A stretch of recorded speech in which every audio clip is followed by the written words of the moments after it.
DK Shivakumar and team full shake 2027-28ರ ಆರ್ಥಿಕ ವರ್ಷಕ್ಕೂ ಸಿದ್ದರಾಮಯ್ಯ ಬಜೆಟ್.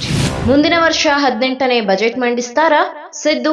ರಾಜ್ಯ ಕಾಂಗ್ರೆಸ್ ಪಾಳೆಯದಲ್ಲಿ ಸ್ಫೋಟಕ ಸುದ್ದಿಯೊಂದು ಹರಿದಾಡ್ತಿದೆ. ಮುಖ್ಯಮಂತ್ರಿ ಸಿದ್ದರಾಮಯ್ಯನವರು ಕಾಂಗ್ರೆಸ್ ಶಾಸಕಾಂಗ ಪಕ್ಷದ ಸಭೆಯಲ್ಲಿ ತಾವು ಪೂರ್ಣ ಅವಧಿಗೆ ಮುಖ್ಯಮಂತ್ರಿಯಾಗಿ ಮುಂದುವರಿಯುವುದಾಗಿ ಸಂದೇಶ ರವಾನಿಸಿದ್ದಾರಂತೆ. 2027-28ರ ಆರ್ಥಿಕ ವರ್ಷದ 18ನೇ ಬಜೆಟ್ ಮಂಡಿಸುವುದಾಗಿ ಹೇಳಿಕೊಂಡಿದ್ದಾರೆ ಎನ್ನಲಾಗಿದೆ. ನನ್ನ ಮುಂದಿನ ಬಜೆಟ್ನಲ್ಲಿ ಪ್ರತಿಯೊಬ್ಬ ಸಚಿವರು ತಮ್ಮ ಇಲಾಖೆಗಳ ಬೇಡಿಕೆಗಳ ಕುರಿತು ಮಾತನಾಡಬೇಕು ಎಂದು ಸಿದ್ದರಾಮಯ್ಯ ಹೇಳಿದ್ದಾಗಿ ಶಾಸಕರೊಬ್ಬರು ತಿಳಿಸಿದ್ದಾರೆ.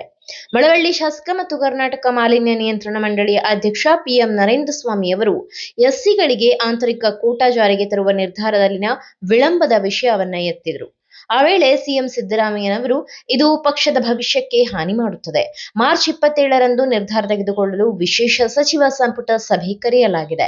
ಅದಕ್ಕೂ ಮೊದಲು ಎಸ್ಸಿ ಸಮುದಾಯಗಳಿಂದ ಬಂದ ಎಲ್ಲಾ ಶಾಸಕರ ಸಭೆಯನ್ನ ಕರೆಯಬೇಕೆಂದು ಹೇಳಿದ್ದಾರಂತೆ. ಇನ್ನು ಸಾಕಷ್ಟು ಆದಾಯ ಬಂದರೆ ಪೂರಕ ಬಜೆಟ್ನಲ್ಲಿ ಪರಿಗಣಿಸುವುದಾಗಿ ಸಿದ್ದರಾಮಯ್ಯ ಭರವಸೆ ನೀಡಿದ್ದಾರೆಂದು ಹೇಳಿದ್ದಾರೆ.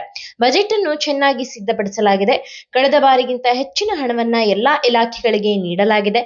ಕೇಂದ್ರದಿಂದ ನಿರೀಕ್ಷಿತ ನೆರವು ಸಿಗದಿದ್ದರೂ ಆರ್ಥಿಕ ಸ್ಥಿತಿ ಉತ್ತಮವಾಗಿದೆ. ಸಚಿವರು ಎರಡೂ ಸದನದಲ್ಲಿ ಹಾಜರಿರಬೇಕು. MLA ಮತ್ತು MLCಗಳು ಕಲಾಪದಲ್ಲಿ ಸಕ್ರಿಯವಾಗಿ ಭಾಗವಹಿಸಬೇಕು. ಬಿಜೆಪಿಯನ್ನ ಎದುರಿಸಲು ಪೆಟ್ರೋಲ್ ಮತ್ತು ಅನಿಲ ವಿಷಯಗಳ ಕುರಿತು ಜನರೊಂದಿಗೆ ಪರಿಣಾಮಕಾರಿ ಭಾಷೆಯಲ್ಲಿ ಸಂವಹನ ನಡೆಸಲು ಸಲಹೆಗಳನ್ನ ನೀಡಿದ್ರಂತೆ. ಪ್ರತಿಯೊಬ್ಬ ಶಾಸಕರು ಸರಿಯಾದ ಸಂಗತಿಗಳು ಮತ್ತು ಅಂಕಿ ಅಂಶಗಳೊಂದಿಗೆ ಬಜೆಟ್ ಚರ್ಚೆಯಲ್ಲಿ ಭಾಗವಹಿಸಬೇಕು. ವಿರೋಧ ಪಕ್ಷದ ವಿರುದ್ಧ ಸಾಮೂಹಿಕವಾಗಿ ಹೋರಾಡಲು ಮತ್ತು ಅವರ ಮಾತಿನ ದಾಳಿಗೆ ಮಣಿಯದಂತೆ ಸಿದ್ದರಾಮಯ್ಯ ಆಡಳಿತ ಪಕ್ಷಕ್ಕೆ ಸಲಹೆ ನೀಡಿದರು. ಬಹುತೇಕ ಎಲ್ಲ ಸಚಿವರು ಮತ್ತು ಶಾಸಕರು ಸಭೆಯಲ್ಲಿ ಭಾಗವಹಿಸಿದ್ದರು ಎನ್ನಲಾಗಿದೆ. ಈ ಮಾಹಿತಿ ನಿಮಗೆ ಇಷ್ಟವಾಗಿದ್ದಲ್ಲಿ ಈ ಬಗ್ಗೆ ಕಮೆಂಟ್ ಮಾಡಿ, ವಿಡಿಯೋನ ಲೈಕ್ ಮಾಡಿ, ಶೇರ್ ಮಾಡಿ. ನಮ್ಮ ಚಾನೆಲ್ನ ಸಬ್ಸ್ಕ್ರೈಬ್ ಮಾಡದಿದ್ದಲ್ಲಿ ಬೇಗ ಸಬ್ಸ್ಕ್ರೈಬ್ ಮಾಡಿ. ಧನ್ಯವಾದ.